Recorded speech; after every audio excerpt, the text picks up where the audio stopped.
Is that right? What do you reckon that is? Oh, it's time, isn't it, brother? Well, we've got 2 hours of Jeremiah and Lamentations tonight. So, Josh said he brought his pillow. So there may be some wisdom there.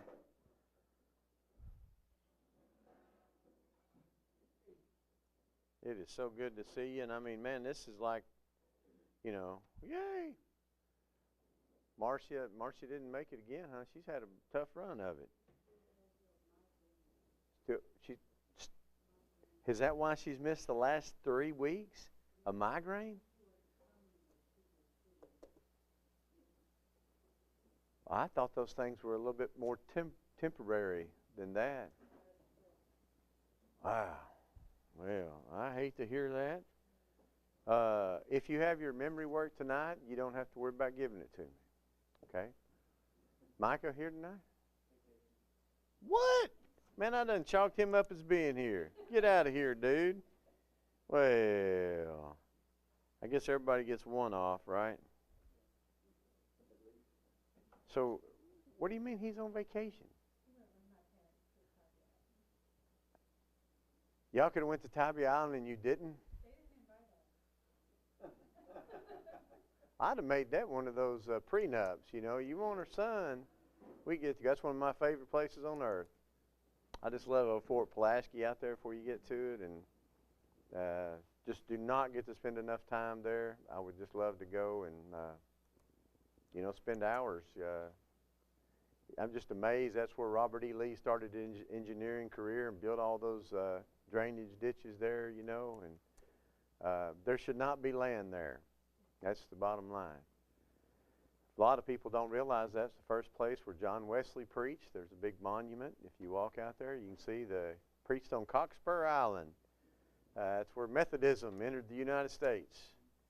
And he stayed, a few weeks, maybe a few months. I can't remember the long time, but he said it wasn't going to take in America, and he went home.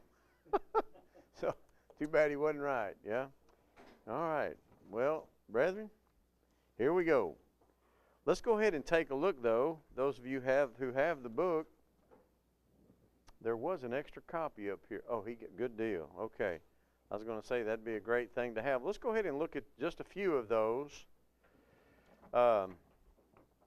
points. A few of those points Brother Campbell brought out that I thought was... Samson, I don't know if this will mean anything to you or not. This is something we covered last week that I thought was pretty cool. It's called an ashbat. Hopefully it's explanatory enough.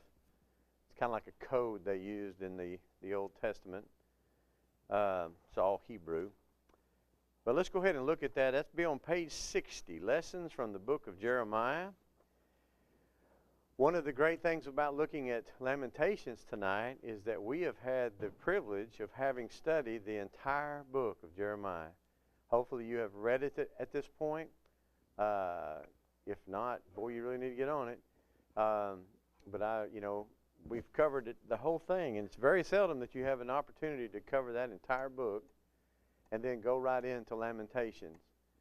And to be able to do that, it's a great mindset. Because you've been through it. You're like, man, that was terrible, Well, it ain't over, because now Jeremiah is going to weep about it and cry about it and going to write about it. And so, I'm so thankful that we can do this on the heels of this and that we had the time. If it hadn't been for Brother Campbell's book, there's no way in the world, I believe, we'd have got through all 52 of those chapters, because you saw we skipped a lot of material just trying to answer the questions and trying to get through that many chapters. So it says, with Jehovah on Jeremiah's side, the prophet was not alone. Well, he had to feel like he was sometimes when he was in that prison, right? Up to however deep he sunk in the mud in the bottom of that one dungeon. When his own family members from Anathoth, the priestly town, were trying to kill him simply because he was teaching the Word of God. When the king takes his work and slices it in pieces and throws it in the fire, that had to be a little lone feeling. Luckily, Jeremiah and Baruch didn't even go, because the king might have had more plans for them. And so just, you know, Jeremiah, just the whole demand, you know, not allowed to marry in a culture where children were everything, and prodigy and raising up the kids and being in the priestly line, and constantly warning, listen, if we don't change this, it's going to be bad. And then it gets to a point where God says, don't matter if they change or not, they're going. So then he's got to say, okay, we've got to go. And if you don't go, you're going to die. You know, and the king comes to him and says, you know, don't tell anybody I'm talking to you. Or if you do, tell him I was talking about your health or something. He says, what should I do? And, you know, Jeremiah tells him, you got to turn, you got to surrender. And so at 39 years of age, the king is killed, or excuse me, his eyes are put out, and his children are killed in front of him. And he spends the rest of his life, of course, in Babylonian captivity. Wouldn't do what Jeremiah said, but I think it's a great lesson for us. Sometimes when you preach, sometimes when you say things, sometimes when you stand for the truth in the workplace or at school, you're going to feel like you're alone. But if you're doing what's right, you're not. God is with you. It says the man Jeremiah is an example of steadfastness and perseverance. For around 50 years, he preached his heart out to a people who absolutely refused to listen. They won't even listen to him after the place is destroyed. Here he's been teaching the truth and say, look, we're all just going to be bad, man. They're going to level this place and be taken captive and all that. Then it happens, and then the remnant say, well, what should we do? Ask God, we'll do whatever he says. Jeremiah says, okay, man, I'm going to go ask God. 10 days later, God comes back and says, don't go to Egypt. Jeremiah says, okay, we're not to go to Egypt, and they take off to Egypt. They won't even listen to him after they know that what he said was true. All the other prophets are saying, hey, a couple years, it's not really going to happen. You know, we're okay. Amazing. Notice number 3, the task of God's messenger is to preach the word and all of it. And boy, sometimes that's just not right. I mean, excuse me, that is always right. It's not easy. It's not easy to look at a couple that you know that have no right to each other and tell them what the Bible says in Matthew 19 and Matthew 5 and Luke 10. It's tough, especially in a society that treats marriage as a throwaway thing that doesn't mean a whole lot. It's not easy to study with a homosexual and tell him that what he's practicing or her what she's practicing will not stand before God, that it has always been wrong. But that's your job, and that's what you've got to do. And it's not only your job, but it's the loving thing to do. It is the Christ-like thing to do, even though it may very well,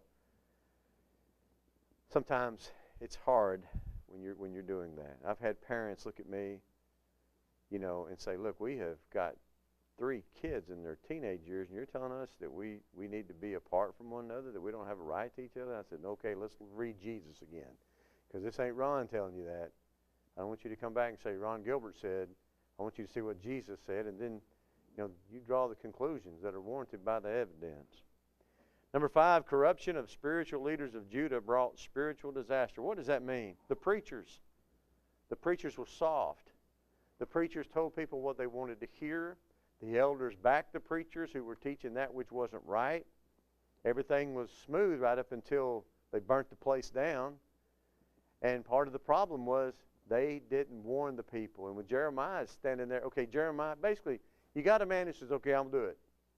I'm going to warn the people. You know, okay, back him up. If you haven't got the guts and you don't want to be put out there, at least raise the hands of the man that's willing to do it.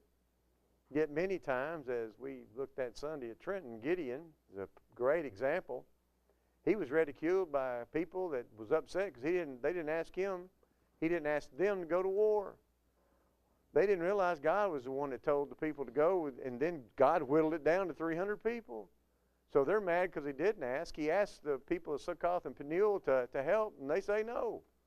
And they're mad at him because he did ask. So a lot of times you'll find yourself, you're standing for the truth, getting it from both sides. Brother, we need to understand when elders are trying to make decisions, just because you don't agree with it doesn't mean it isn't right. First of all, if it's coming from the elders, it's a matter of that falls in their purview, not a matter of faith, then you ought to lift up their hands. Appreciate the work they're doing. Love them for that work's sake. Preacher as well. He may stink, may put you to sleep every Sunday, But you've got a responsibility on how you hear, okay? And you got to love him for his work and encourage him to do better and help him to do better. Lift him up. Don't bring him down.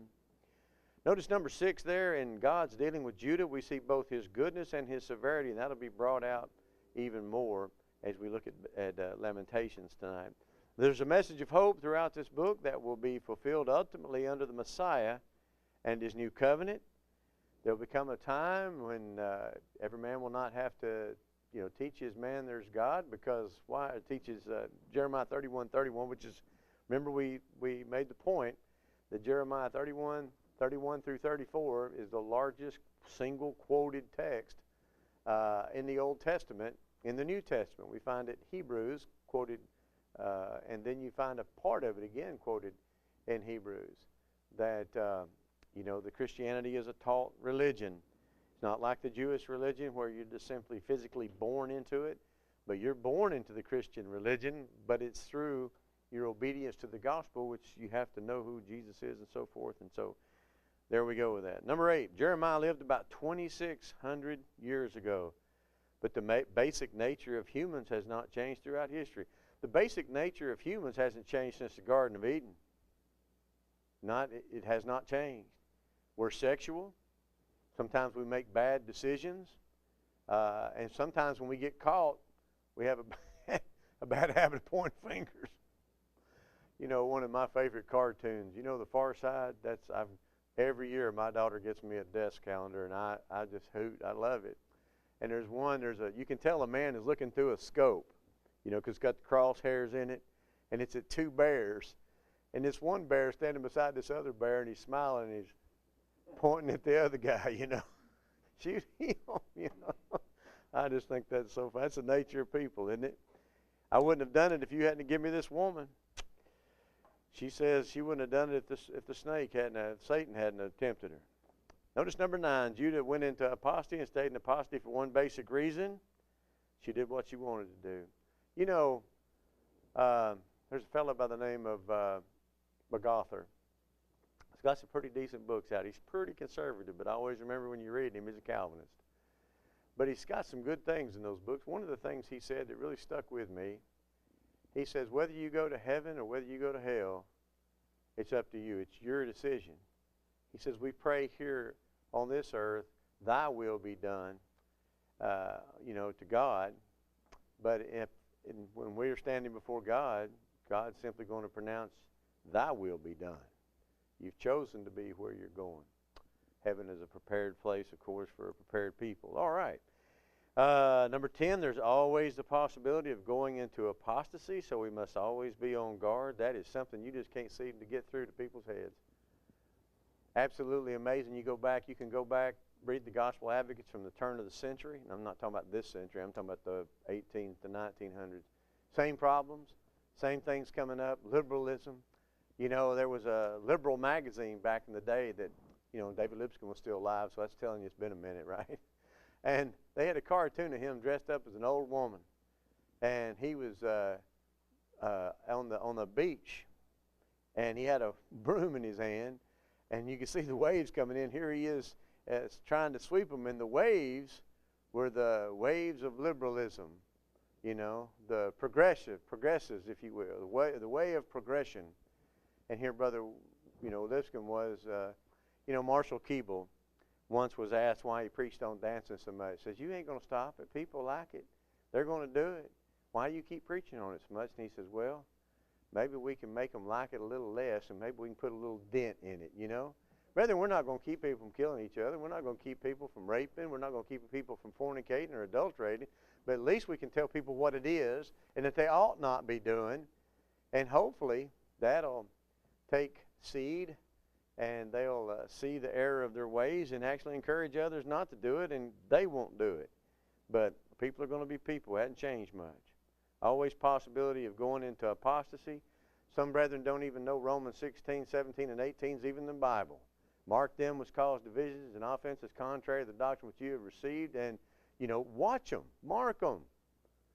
The Bible talks about the last days. There'll be those who come teaching false teachings. 1 Timothy chapter 4 Spirit speaketh especially, that in latter times some shall depart from the faith, giving heed to seducing spirits and doctrines of devils. That's something we need to pay attention. And brethren need to pay attention. Just because a man wears the name gospel preacher doesn't mean that he's teaching the truth. You know, we got to follow, make sure it's always a possibility. Number 11, the only way to have true spiritual security is to walk in the paths that Jehovah God has designated. You got to appreciate the old magazine. And boy, I cannot believe I can't remember his name. But it was, Brother Lewis helped me out with this. Seek ye the old paths. Garland Robertson, wasn't it? Garland Robertson, isn't that the Seek Ye the Old Paths fella? No, this is, it was a book, a magazine, a periodical put out all the time. I think y'all have some here. Wasn't that Garland Robinson that was putting that out? Yeah, it was out in Mississippi. Yeah, and then he moved. I just love the title, Seek Ye the Old Paths. I had a friend telling another friend about how they went to Winterfest, and the other guy was saying, well, you know, we go to CYC, and the one fellow says, well, and he said, well, most people would think that, you know, Winterfest is, you know, it's progressive. And I wanted to say, you know, they were talking, but it's not, it's digressive, you know. It's going against what God was saying. People have been doing that since the garden. You're not progress. There is no progress. You can't progress on past the gospel. If you go past the gospel, then you're preaching that which you shouldn't be. You know, any man, what is it, 2 John 9? Let's take a look at that. 2 John, verse 9. Because, you know, the idea of being progressive, well, we don't see it that old-fashioned way. Well, that's the way you ought to be trying to look at it. Seek ye the old paths. Well, let's take a look at 2 John, and let's look at the 9th verse. It says, whosoever transgresseth and abideth not in the doctrine of Christ hath not God. Now, I appreciate the ASV here because it adds something that you might not pick up on in the King James. Notice the ASV says, whosoever goeth onward and abideth not. See, there's you progressives. We're going on, man. We learned how to do cool things, you know. You old-fashioned, you know, sticks in the mud. Here we are. We're alive and well, and we got it going on. We're progressive. Well, whosoever goeth onward and abideth not in that same doctrine. The doctrine that Jesus taught, the doctrine the apostles taught, and what inspired men wrote down. So I want you to just see that. There's the idea of not going beyond the city to salvage the, you know, the king. At least we can stay alive if we'll just surrender. And, you know, Nebuchadnezzar had 18 months invested in that siege. And I'd imagine he was pretty upset about it. It cost him a lot of money. And so he's going to be mad. And his soldiers are going to take that out on the people. And we're going to read about that in Lamentations when the young women were ravaged and the young men were killed and the old men who were bent over were run through with the sword. They didn't care. They killed everyone. 13, there is a need to be prepared and watch constantly for the day of the Lord. The day of the Lord sometimes is a partial judgment, isn't it? A partial judgment. We've learned that. The day of the Lord is not just talking about the end of time on the last day when all are raised to walk, are all raised to stand. You had the Edomites, they had theirs. The Ammonites had theirs.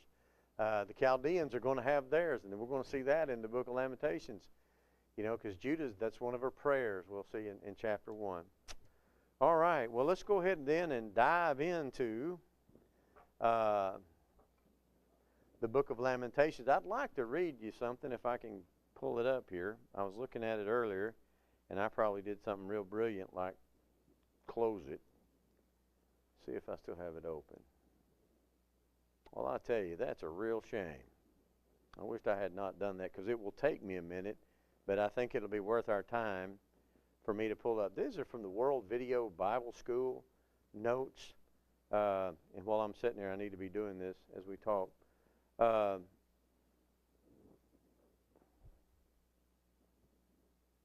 And would figure it's way down at the bottom, of course.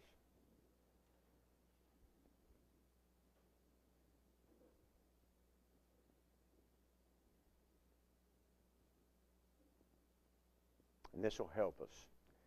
Okay, it says one word of warning that applies throughout Lamentations. Don't go around looking for any clear or neat argument running through the chapters. It's not based on Aristotelian logic where you say if A is A and B is B, then it implies C. C has to be true. It doesn't work like that. What you have is a series of pictures placed side by side, describing from different angles the one shattering event. This reflects the mood of bewilderment, which is often part of the healing process, of living through grief. A person who has lost someone who has been very close, be it a husband or a wife or child or friend, will keep talking almost disjointly about their sorrow, coming back again and again to the same things about that loved one, not aware that he or she is repeating things already said, but with a desperate need to share it with anyone prepared to listen. So it is with Lamentations. I just thought that was from a fellow by the name of Davidson back in 1985. I just thought that is beautiful, and that tells us about how sometimes we process grief. Brother Clark, B.J. Clark, has 3 lessons on the book of Lamentations on polishing the pulpit. I couldn't even tell you what year it is. But, the thing he starts out with, and I thought it was a great way to approach it, is that you won't find too many gospel preachers who won't rank Philippians and John right up there with their favorite books to preach out of, especially Philippians. Joy. It's a great book. It's happy. Philippian church has no real serious doctrinal issues. You got a couple of sisters that would appear that might be having a little bit of a disagreement, but it's nothing that really upsets anything. And so we love studying that. And so we read Philippians. We read the book of John. It's just, that's happy. Nobody reads the book of Lamentations. If you read the book of Lamentations before this class, raise your hand. If sometime in your life you have. Well, aren't y'all cool? Because I'm afraid before I started preaching, there was a lot of books in the Bible I'd never, it wasn't until I went to the Bible college that I was like, wow, there's a lot in there I've never looked at before. I hadn't read the book of Lamentations. But now I've read it several times. I try to read through the Bible each year. But the context with what you're going to be looking at it tonight, with what you're bringing in, it's just, it's great. It's great to be in a position where we can, knowing what we've just studied in Jeremiah, and take that with us into the book of Lamentations. So let's go ahead and head there now. And I'll try to get there myself. The book is going to start out, chapters 1, 2, and 4 have the same first words. And basically in English, we would say something like alas, or woe, or behold. Look at this. This is just awful. This is just awful. What's happening to us is terrible. He says, how doth the city sit solitary? Imagine going to Chattanooga. But imagine going to a big city like Atlanta or New York and nobody being there. I remember the first time, y'all remember a movie about 2,000 years ago with Charlton Heston called The Omega Man? And you had those pictures of the street with nobody on it and trash and stuff blowing down it. And that's just, wow. You just can't even picture New York like that or wherever he was, whatever city he was in. And Jerusalem, this city has been so, look, he says, that was full of people. She's become as a widow that was great among the nations. She has, I'm in the ASV, pardon me, if yours is not driving there. She that was great among the nations and princes among the provinces, how has she become tributary? She's gone, wasted away. And I'm going to, there it is. Let me share something with you first of all. Remember we said don't look at this as a following, trying to outline it. And, Jeremiah's first point is this, and Jeremiah's second point is this, and his third point is this, because it's not written that way. As we studied the Ashbat, I tried to share that with the brethren at Trenton. I don't think they were impressed at all, by the way. But it's a language game. And perhaps it was used for memorization. I don't know. But you have chapters 1, 2, and 4 are 22 verses.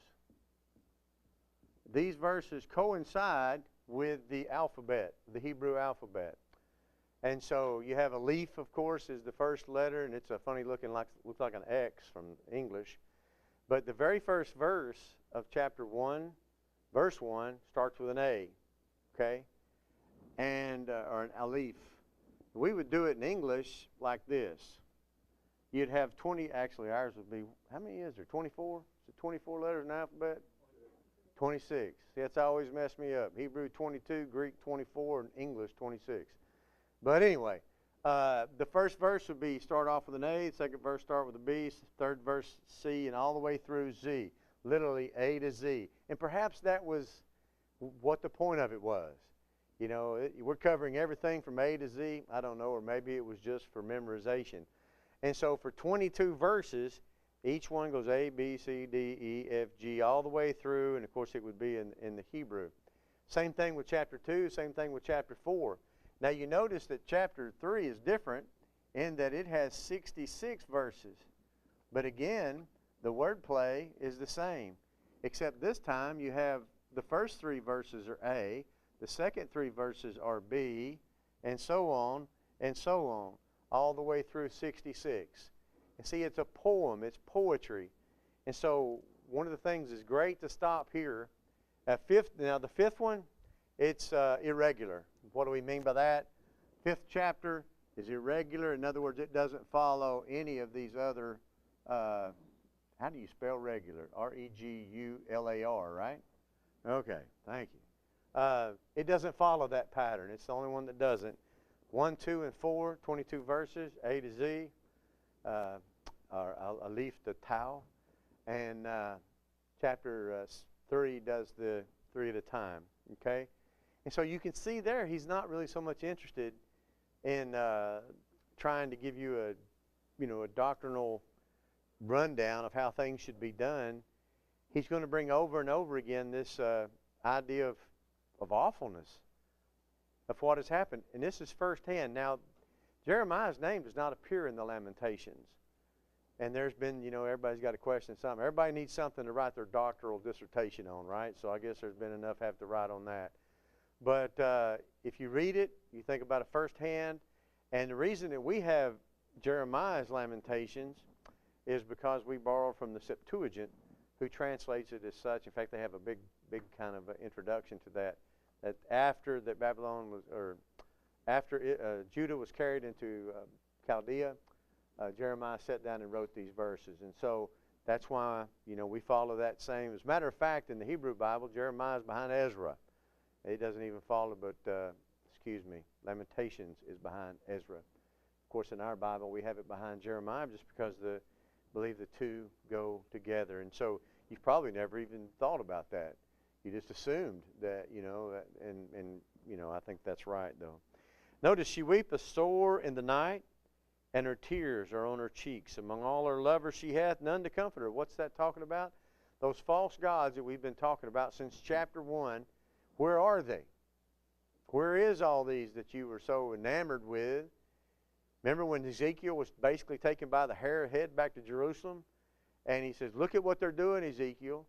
And now remember, Jeremiah's there, when this is going on. Jeremiah's it's not destroyed in this vision that Ezekiel is having. And you got the ladies that are, offering up offerings to the Queen of Heaven. You've got the men facing the east, worshiping the sun as it comes up. And then you have the elders down in the basement worshiping everything, all kinds of idols.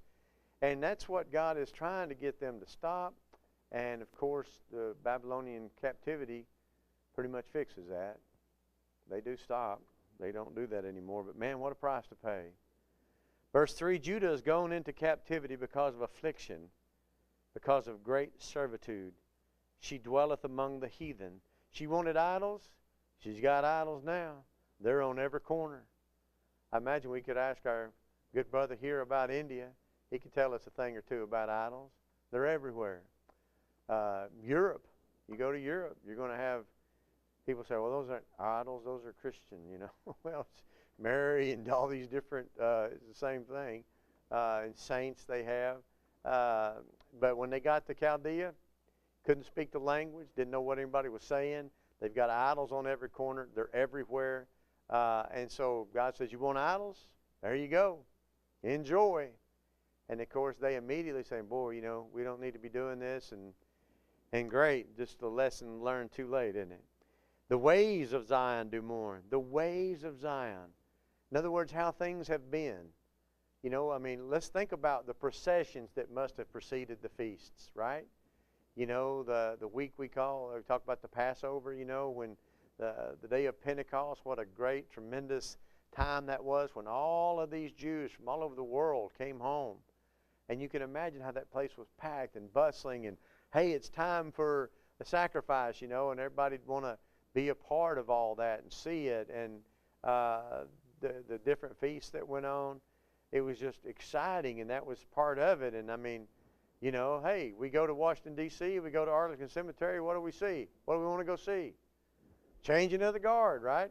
Been there 100 times, you'll go 100 more if you go 100 more. Because that's what you do. That's just the way that it's done there. Those are the ways of that. And when you get to see a parade in Washington, which I don't guess I ever will because it's too crowded, but, you know, my dream at one time was to be a part of the Bugle Corps there, but wasn't tall enough. Yeah, that's right. You got to be so high to height. You got to have a certain height. And so that kind of killed my dreams anyway. But the Army has a great, you know, marching band. And, I mean, that's just part of that atmosphere. It's what you expect to see. You expect to see the president's helicopter going off in different directions all the time and all the sirens going and the black sedans running through. And you're always like, ooh, I wonder who that is, you know. Because that's what happens there. And now here you are in Jerusalem, and there's no priests. The Nazarites, there's nobody taking Nazarite vows. There's not even any people. It just had to be terrible. The ways of Zion do mourn, because none come to the solemn feast. All her gates are desolate. Her priests sigh. Her virgins are afflicted. She is in bitterness. Her adversaries are the chief. Her enemies prosper, for the Lord hath afflicted her for the multitude of her transgressions. Her children are gone into captivity before the enemy. And from the daughter of Zion all her beauty is departed. Her princes are become like harts. And what is that? It's a deer. Can't find anything to eat. And so it's running around trying to find something. And it cannot. Jerusalem remembered in the days of her affliction and of her miseries all of her pleasant things that she had in the days of old. Isn't that something? Sometimes it takes having all that taken away from you before you can reflect upon it. Yeah. I'm just thinking of so many things right now we could say about the United States and how we've seen that very progression. You know, we think of our childhood and how things were, and boy, we're trying to get back to where our grandkids and great-grandchildren can experience the same things that we had. Jerusalem hath grievously sinned, therefore she is removed. All of her honor, all that honored her despise her. She's got no friends, because they have seen her nakedness. They saw her get wiped out. All those people around about them, by the way, are going to get wiped out too. But her filthiness is in her skirts. She remembereth not her last end. This adversary, verse 10, hath poured out and spread his hand upon all her pleasant things. For she hath seen the heathen, entered into her sanctuary, a place that you couldn't even go if you was a Gentile, punishable by death. And yet there was a bunch of Gentiles in there that day, killing anybody that stood in their way and tearing things down and taking anything of value with them, taking it back to Babylon. And we knew they took a lot of stuff, you know. One of the reasons they came. Do you remember why they came? Why did they come? Why did they even worry about Jerusalem? Do you remember what brought? Go ahead.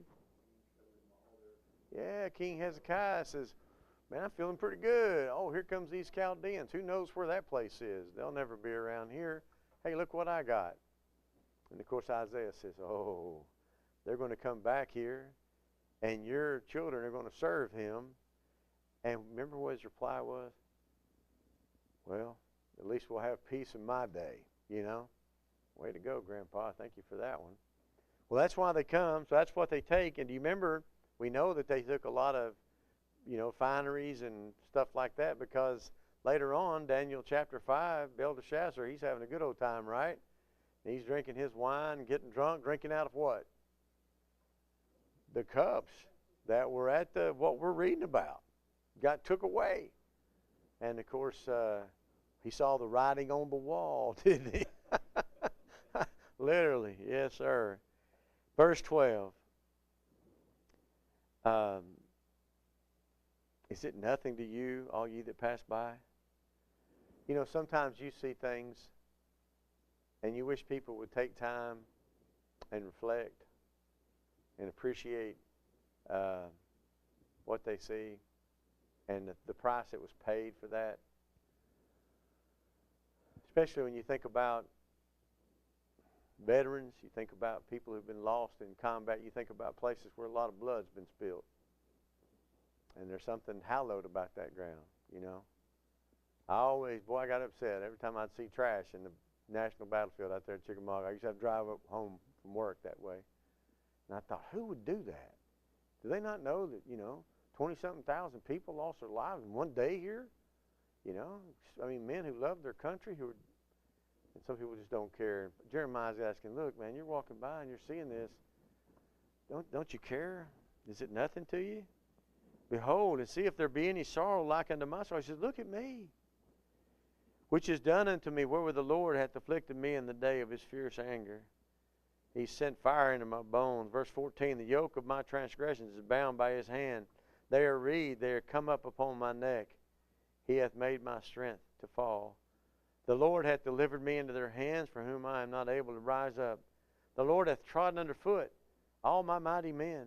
The soldiers that I had, they weren't able to stand.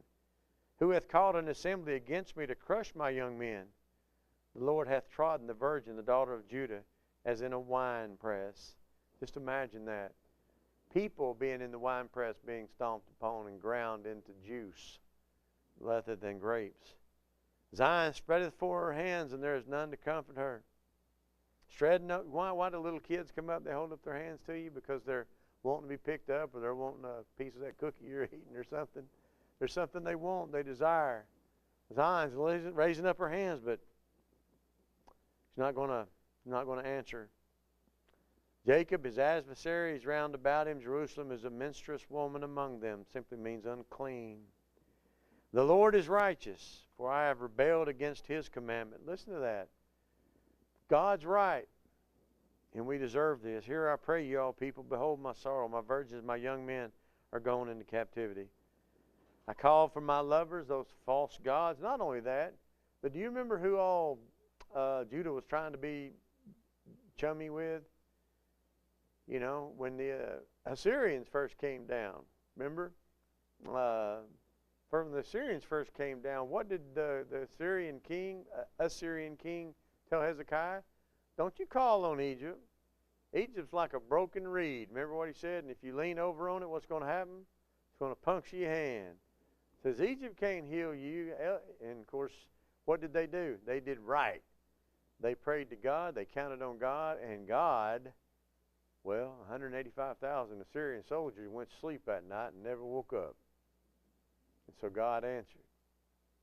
And one of the points that Brother Clark makes in his lesson on this, and I really appreciate that, he said what happened in Jerusalem prior to them being taken away was they were believing in a Hezekiah gospel. They thought that God was going to take care of them no matter what. And that's one of the significant things about what Jeremiah says early on. The temple of the Lord, they were trusting in the temple. This is God's rabbit foot. He's not going to let anything happen here. But what does God tell them to do? Go look at Shiloh. Go look at Shiloh where the tabernacle was. It didn't keep that place from being destroyed. This temple's not going to keep you from being destroyed. You can't have blood on your hands and expect God to bless you. Well, they have heard that I sigh, verse 21, there is none to comfort me. All mine enemies have heard of my trouble, and they are glad that this has happened to me. Don't you know that when that was taking place, the Ammonites, the Edomites, the Moabites, the Midianites, and the Amalekites, they were just all like, ha, man, they're finally getting it. Yeah, they've had this coming a long time. Little do they know they're next. you know, Nebuchadnezzar's not going to stop there. He's going to clean house. But their enemies were glad. Notice what he says.